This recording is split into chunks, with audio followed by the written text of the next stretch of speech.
Anything else you got? Yeah, it's completely unrelated. So I've been listening to the Book of Joy, Dalai Lama, and I was surprised. Dalai Lama and Archbishop Desmond Tutu.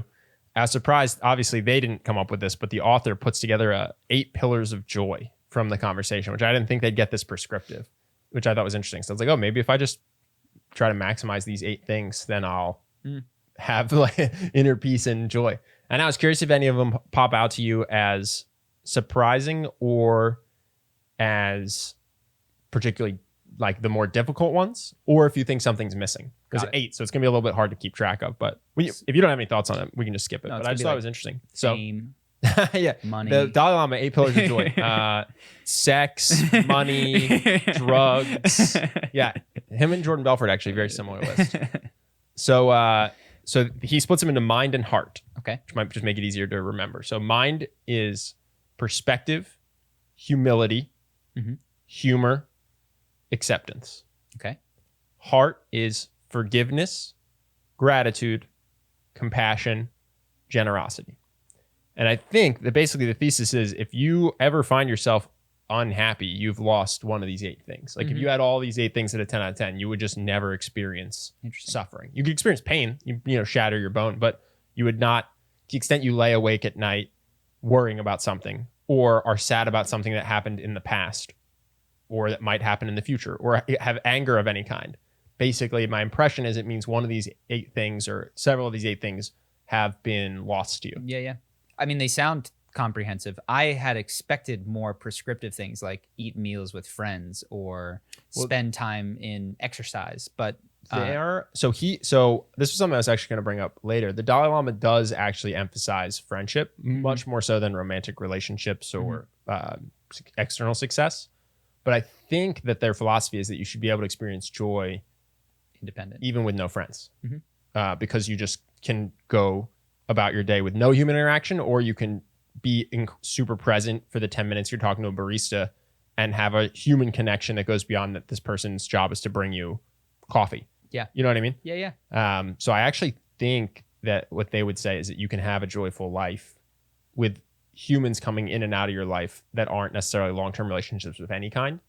But the Dalai Lama does specifically say that he thinks close long-term friendships are the most important relationships in his opinion. Now, obviously, I think he's not allowed to have sex. He may never had sex, yeah. He's not allowed to have romantic relationships, but he is of the impression that is super important in his life. Yeah, got it. So yeah, I mean, given those, it's tough to imagine having a bad day with those 8 things at a 10 out of 10, right? It's like, I feel like I only need 2 or 3 and I'm gonna be set. You know what I mean? Like if I'm if I'm laughing and I'm deeply in humor, it's like I'm pretty good. I don't need like, do I need perspective if I'm just cracking up? The only thing I was thinking about is potentially having it written down somewhere for if I do find myself anxious or angry or sad. And I think first you experience the emotion, but if you feel stuck in it, right, just be like, okay, what am I missing here? You know what I mean? Like, what have I lost? Well, I guess those things are states of being, and the doing is less, doesn't flow as obviously from them. So it might be a useful list to have. But then the question is, I'm lacking perspective. Okay, now what? Or I'm lacking gratitude.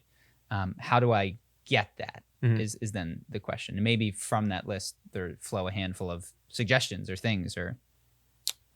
Well, I think, it's weird because, perspective and gratitude, one's considered a mind and one's considered a heart thing. But to me, they're very similar because it's like, let's say that you're like, what I realize is that I'm not experiencing gratitude for my own life or I lack perspective. I actually think there are things you could do. So like you could go to the burn unit of a hospital. Yep. If you're struggling with depression because your significant other left you and I'll never love again. Like, you just go deal with some people who are healing from burns and you'll leave being like, I feel very grateful. Watch John Adams, man. The moment of greatest empathy and appreciation for me was when they tarred and feathered the British tax collector.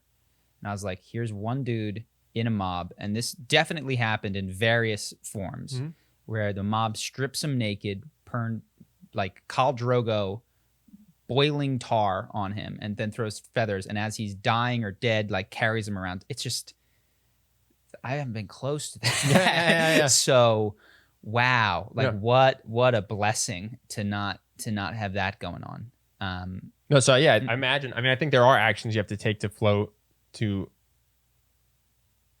raise your bar there. But I think if you can identify where you're lost, you know what I mean, then you can, I think, take your own action steps to get there. It's It funny. doesn't even have to be that intense. It can be journaling. You know what I mean? Just journaling about what you're grateful for. Well, the action steps are so, we've talked about them before because it's like, okay, I don't have gratitude. Well, like turn off Instagram because that's just a bunch of people telling you that they're doing it better and that life could be so much better than it currently is.